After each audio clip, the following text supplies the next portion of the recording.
In Israel's worst day of losses in Gaza, the military said on Tuesday. The deaths were announced as Israel said its forces had encircled southern Gaza's main city, Khan Yunis, in a major ground assault, trapping Palestinians trying to flee.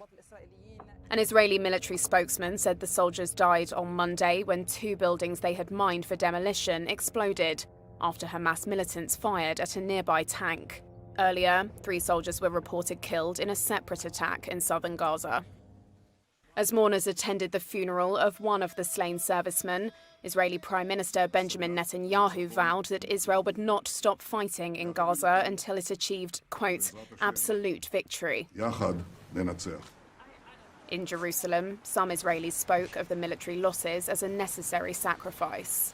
Well, that's horrible. That's horrendous. It's terrible. You know, it's our sons, it's our brothers. It's terrible. But we got to do what we got to do so that October 7th doesn't happen again. Israel says it's attacking remaining Hamas strongholds in Gaza and trying to clear areas near the border. It launched its assault after Hamas fighters attacked Israeli towns on October 7th, killing 1,200 people and capturing some 250 hostages. Since then, nearly all of Gaza's 2.3 million people have lost their homes. Gaza's health authorities say at least 195 Palestinians were killed in the previous 24 hours, adding to an overall death toll of more than 25,000. They fear thousands more may be lost in the rubble. Gazans say Israeli forces have blockaded and stormed hospitals, leaving the wounded and dead beyond the reach of rescuers.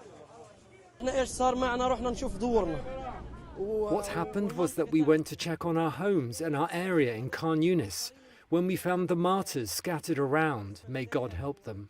Seeing them gives one chills. No matter how hard it was, we would have brought them, even if there was an aircraft above us wanting to target us. Although the war still has overwhelming public support in Israel, discontent is emerging over Netanyahu's strategy, the total annihilation of Hamas, but with only vague discussion of what should follow. Hamas has controlled Gaza since 2007 and refuses to recognize Israel.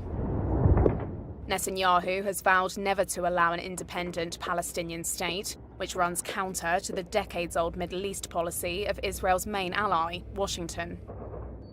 The conflict has been accompanied by unrest elsewhere in the Middle East, including in Lebanon, Iraq, Syria, Yemen, and the Red Sea.